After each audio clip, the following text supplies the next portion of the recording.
नमस्कार। आज हम भगवद गीता के 15वें अध्याय पर बात करेंगे, जिसमें भगवान श्री कृष्ण ने पुरुषोत्तम योग का वर्णन किया है, अर्थात परम पुरुष और उसकी प्राप्ति का मार्ग। अध्याय 15 की शुरुआत में भगवान श्री कृष्ण अश्वत्थ वृक्ष का उपमान देते हैं, जो संसार के वृक्ष के रूप में प्रकट होता है, जिसका मूल आधार अमृतात्मा है।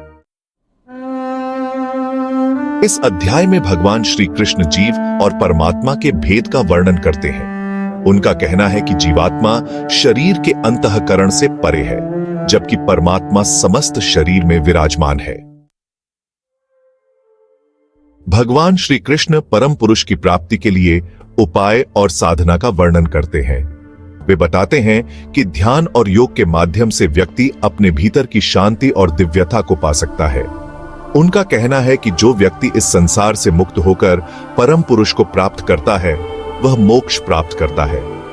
यह मोक्ष आत्मा की पूर्ण मुक्ति और शाश्वत आनंद की स्थिति है, जहां कोई भी सांसारिक बंधन नहीं होता। इस यात्रा में आत्मा परम सत्य से जुड़ती है और दिव्य प्रकाश का अनुभव करती है। यह एक ऐसी अवस्था है जहां आत्मा को परम शांति और आनंद की प्राप्ति होती है, जो अनंत और असीम है। इस अध्याय में भगवान श्री कृष्ण परमात्मा की अनंत महिमा और उसकी स्थिति का वर्णन करते हैं। वे बताते हैं कि परमात्मा की महिमा अनंत है और उसकी शक्ति असीमित है। उनका कहना है कि जो व्यक्ति परमात्मा को समझता है, वह सच्चिदानंद स्वरूप में स्थित होता है और मोक्ष को प्राप्त होता है। यह व्यक्ति जीवन के सभी दुखों और कष्टों से मुक्त हो जाता है और शांति का अनुभव करता है। भगवान श्री कृष्ण यह भी कहते हैं कि परमात्मा की महिमा को समझने के लिए ध्यान और भक्ति का मार्ग अपनाना चाहिए।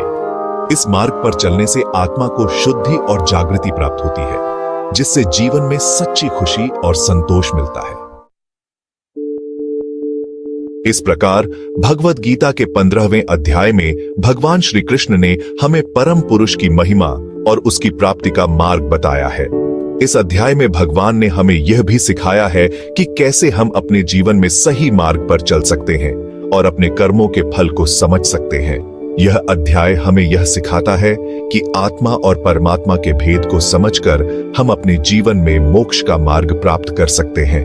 भगवान श्री कृष्ण ने हमें यह भी बताया कि कैसे हम अपने मन को शांत कर सकते हैं और ध्यान के माध्यम से आत्मा की शुद्धि कर सकते हैं। इस प्रकार 15वां अध्याय हमें जीवन के गहरे रहस्यों को समझने और आत्मा की शांति प्राप्त करने का मार्ग दिखाता है। धन्यवाद।